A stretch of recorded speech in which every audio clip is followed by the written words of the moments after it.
Hey artist friends, I am so excited that Grafix asked me to partner with them to create with some of their amazing products.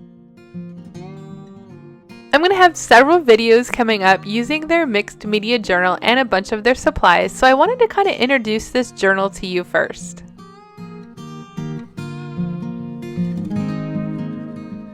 I've seen several other artists use Grafix products, but I wasn't completely familiar with them, so I did go over to their website to read all about their different types of plastics and to figure out how I could use them best in my Nicole style way of creating. So this mixed media journal, as you can see, has several different surfaces to create on. In fact, there are 1, 2, 3, 4, 5, 6. There's a clear, a matte, a wet, an opaque white, an opaque black, and then the chipboard covers. And what's really cool about it is that you can completely take it apart, create on one page, put it back into the journal. If you had the right punch, which I'm trying to figure out which one it is, you could even punch some pages to add to the journal as well. You could cut these pages up, you could make pockets with them. I am really looking forward to figuring out how I'm going to use all this different type of substrate pages and how I'm going to create on them. So my first video coming up, I'm using one of the opaque white Durabrite pages, but in the future I'll be using some of the other pages as well. I'm also using some of their adhesives in this video as well, and I'll explain more about those in just a minute as I work on my project. And right now I am struggling to get these coil bindings together on this journal. It is not because the journal isn't great, it's because I was being a little too careful, but it really went together easily once I got it all figured out. And the best thing is that with these coils, it can either lay flat, like I said, you can remove some pages, so it's really a neat journal, and I'm going to have a lot of fun creating with it. I'll have links to the Grafix products and the supplies that I use in this video in the description box below.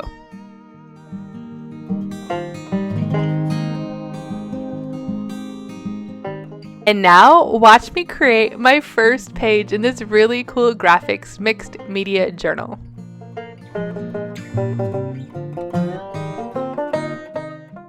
Hey artists, my name is Nicole Watson and I am a mixed media artist living in the Austin, Texas area, and I am excited to share a project today with you using the Grafix mixed media journal and a couple other of their wonderful products.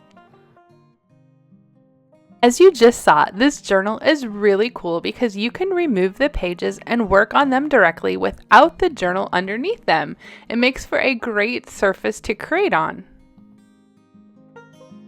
The journal has 6 different substrates for you to get creative on, and today I am using one of the opaque white Durabrite pages. If you're not familiar with me and my artwork, a lot of my art is grungy and messy, and I often start with a ledger page or another type of like handwritten paper or a book page for my first layer. And so I thought I would kind of create my first page in this journal in my Nicole style, seeing how I can create on one of these really neat Durabrite white pages. The Grafix website is great. It gives you lots of tips and hints and ideas of exactly what type of mediums these different types of pages will take. And so I thought I'd start off with this easiest page, maybe the normal white page, to kind of break the journal, so to speak. I haven't used one of these Grafix journals before, and so I thought I'd start off with one of the easier pages first. So I'm just using some matte medium and a ledger sheet on top of the page and securing it as best as I can. I didn't do the perfect job of adding matte medium to the back, so I'm trying to kind of fix that and made some mistakes along the way. But oftentimes some of my mistakes turn out to be really happy accidents, and they end up working out in the end.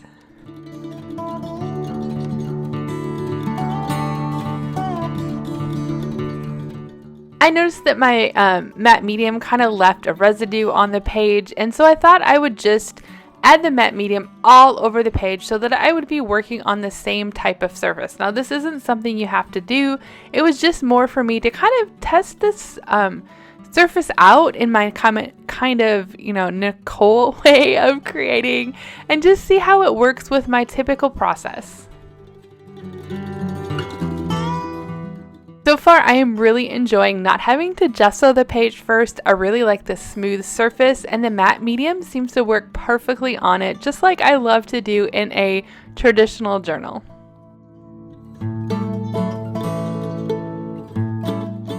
While I wait for that matte medium to fully dry, I'm grabbing some of the Grafix matte stencil film to create my own stencil. You can use this film with like an X-Acto knife and any other kind of like die cutting or punching machine.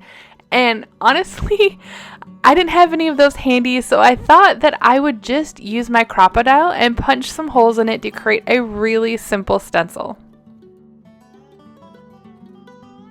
I just used a paper trimmer, some scissors to kind of trim this down to size, and now I'm just punching 2 sizes of holes from my Crop-A-Dile in this stencil film, easy peasy.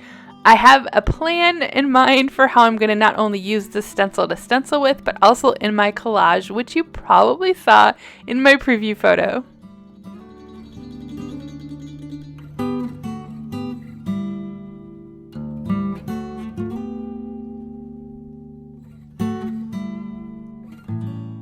My journaling style is kind of just go with the flow, don't always measure stuff, so I kind of regretted making the stencil a little too big. You saw that I trimmed it down with my scissors, now it's kind of crooked, so I'm going to grab out that paper trimmer and just even out my sides a little bit because of my plans to actually use this stencil as well on my journal page, not just for a stencil. I wanted it to look good.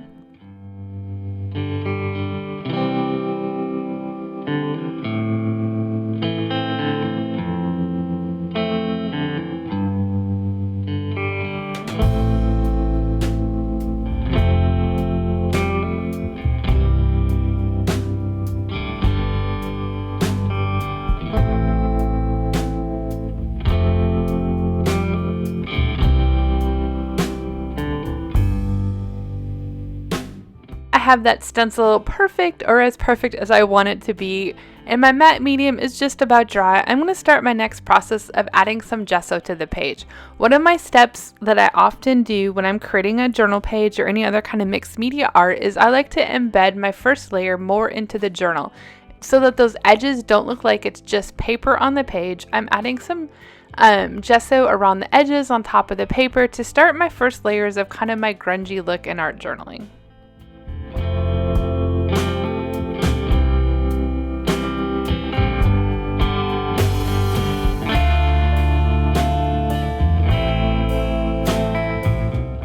My gesso isn't going as smoothly as normal because my matte medium isn't as dry as I would like, so I grabbed my hairdryer in the cool setting to just continue to dry it. I did find that my matte medium didn't dry as quickly on this opaque white Durabright plastic as compared to a normal journal page, but no problem, the hairdryer solved that, and now I'm just using the gesso around the rest of the page. You can see how this is really pushing that ledger page into the journal page, so it doesn't look like I just slapped some paper down on the page.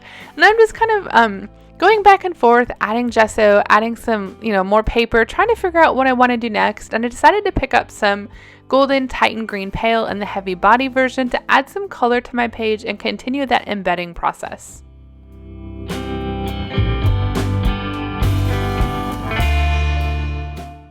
This white Durabright craft plastic, the opaque white, took this paint perfectly. I ended up using it like at full strength, and also you can see I'm going to water it down a little bit to kind of spread it on the journal page. I wanted to keep some white space, but I also wanted to continue to push that ledger page into the back and to create my first layer here that I'm going to end up creating on top of.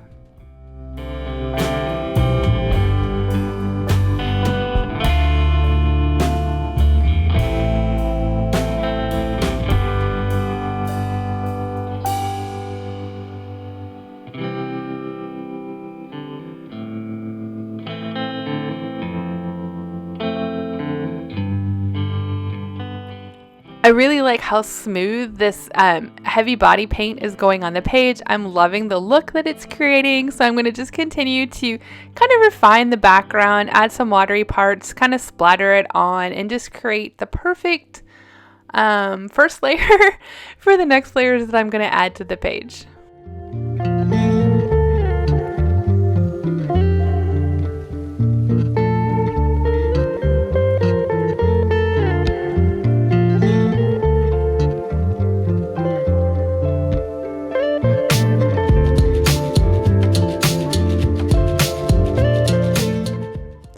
I used a hairdryer again on the cool setting to help kind of dry that or speed along the drying process. Next, I grabbed my Payne's Gray and the Golden So Flat, this foam applicator, and I'm going to use my stencil.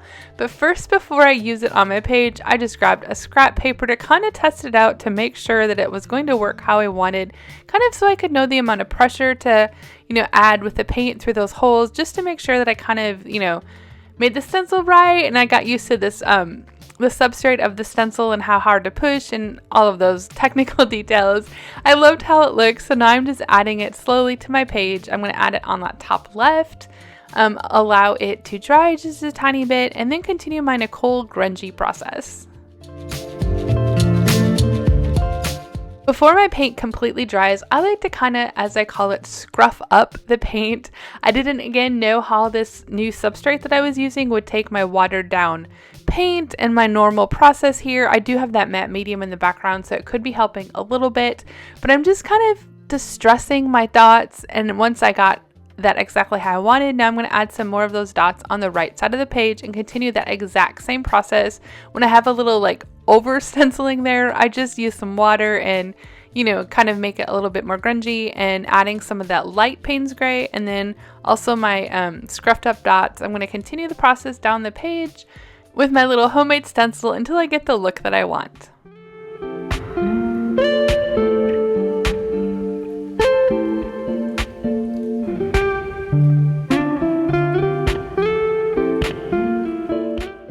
I'm going to pick up my hairdryer again in a bit on that cool setting to kind of speed along the drying process, but also to move that watery paint around my page. I'm also going to tip the page just to add a few more little drips.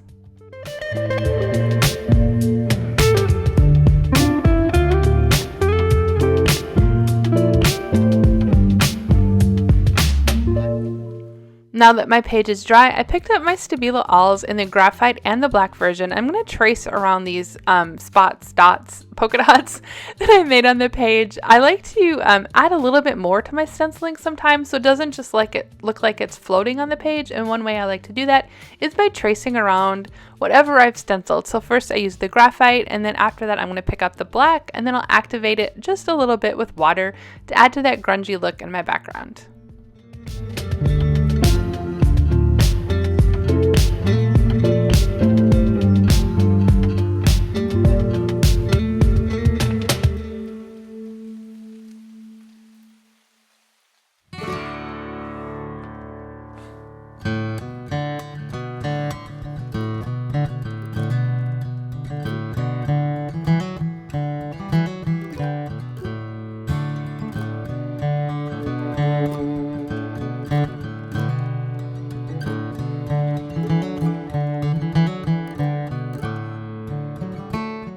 So my idea on this journal page was not only to use my stencil as a stencil, but also use it as a layer in my focal point or the little bit of collage that I'm going to create. Well, I couldn't use the stencil how it is because it looks kind of funny from my painting, my sponge on top of it. So now I'm trying to figure out what I want to do. Do I want to kind of create an ombre look to the paint? Do I want to just make it solid Payne's Gray? I'm using my fingernail here to see if I can kind of scrape away the paint to create some maybe graffiti look into it. I'm just really simply playing. In the end, I decided to just paint over it all with the applicator and make it just a solid Payne's Gray. I did flip it over a couple times because I really liked the gray look that the back side of the stencil made, but in the end I decided to keep the Payne's Gray forward.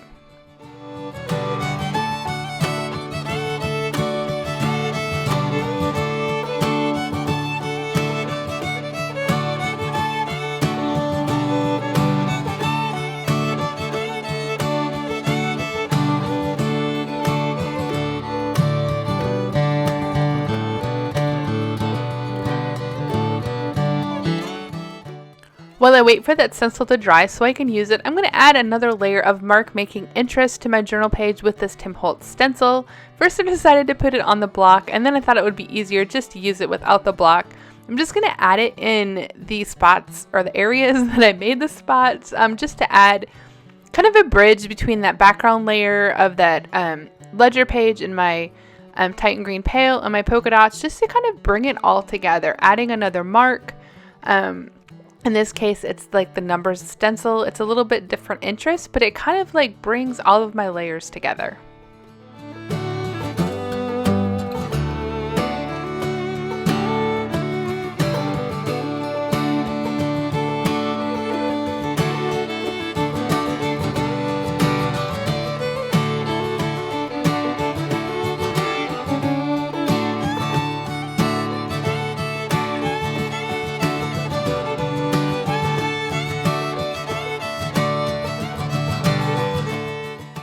Next, I want to age my page just a little bit, kind of add some warmth to it and a little bit more interest. So I picked up this Daniel Smith walnut ink, another one of my usual products I like to use. It's fun to see how it pools and puddles on this new substrate that I'm using, and it works perfectly.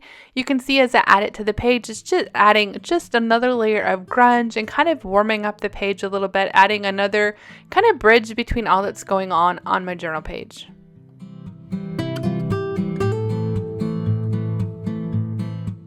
I'm also going to splatter some dirty paint water on this page and some the walnut ink splatters, and just kind of continue the aging process and the grungy process to create an interesting background that I'm going to collage on top. For the walnut ink and the splatters, I don't like to rush the drying process, so I'm going to set this journal page aside for a little bit, allow it to dry on its own, and come back and work on the collage or the focal point on the front. Earlier in the week, I'd spent some time watercoloring some of these leaves from one of my stencils with Stencil Girl and thought it would be a fun focal point to add to this journal page. So I'm just going to cut it out and begin the process of tying it together with my stencil and a photo and some other like ephemera I find along the way.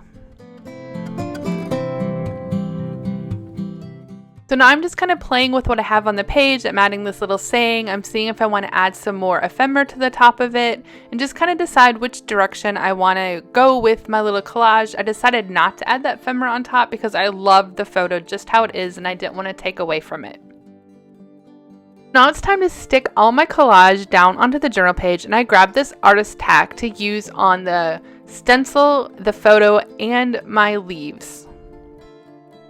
I knew this artist tack would be perfect for especially the stencil because it's little dots, and so I knew that it wouldn't stick in my holes of my stencil. It would be the perfect way to adhere it to the page. I wouldn't have to worry about like matte medium getting all up into those holes and looking funny, and I wanted my stencil to be on the exact same spot, so I just made a couple little lines to make sure I got it down on the page.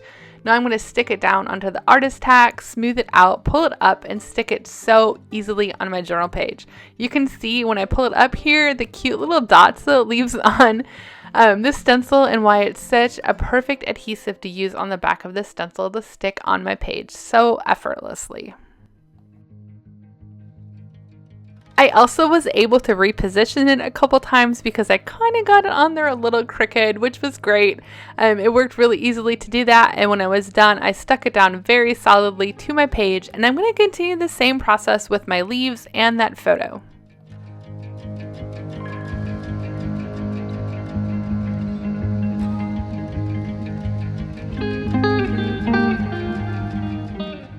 I'm going to really carefully peel my leaves off of the back of this artist tack, not because of the artist tack, but because my leaves are on a ledger page, which is really delicate. The photo was easy to peel off, but I'm going to be a lot more careful when I peel off these leaves. One thing I do want to mention, I haven't used this artist tack before. It did get a little bit of the adhesive on top my photo that I couldn't get off, mainly probably because my photo is really glossy. So in the future, I probably won't smooth out the artist tack on top, flip the page over and smooth it on top of the photo. I'll probably put something in between it and that top layer, only because it did get a couple little polka dots on my photo. It's totally fine. It doesn't bother me in the end, but I just wanted to let you know that that happened. Now I'm going to add the leaf down and kind of like measure where I want it with this little saying that I'm also going to add to the page. Normally my go-to adhesive is matte medium or a gel medium for heavier paper, but I really enjoyed using this artist tack, especially on that stencil and my more delicate leaves that I had watercolored here. I liked that it was a dry medium and not a wet medium, and so everything really adhered strong and smooth to my page.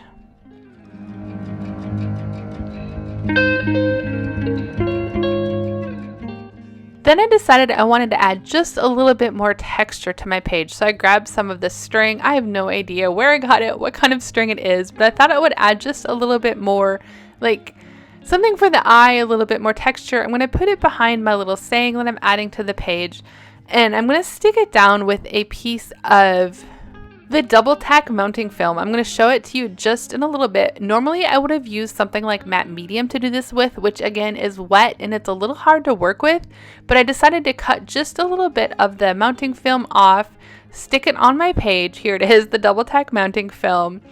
And stick it on my page, and then I'm going to stick the string directly on top of it. And I really was able to manipulate the string. Once I did that, I could pick some of it off, put it back down, kind of shape how I wanted it. It was the perfect adhesive to use for this.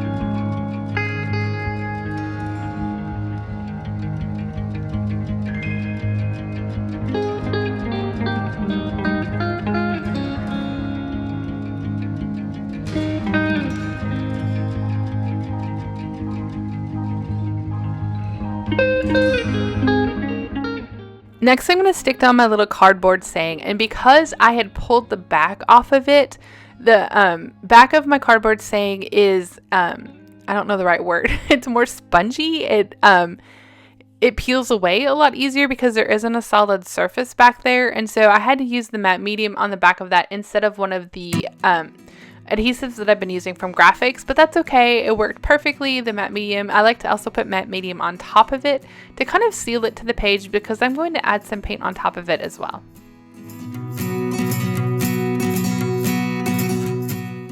And I'm just going to finish up the page. I want to embed that photo into my page a little bit more so it looks like it belongs. So I'm adding just a few little stamps to it.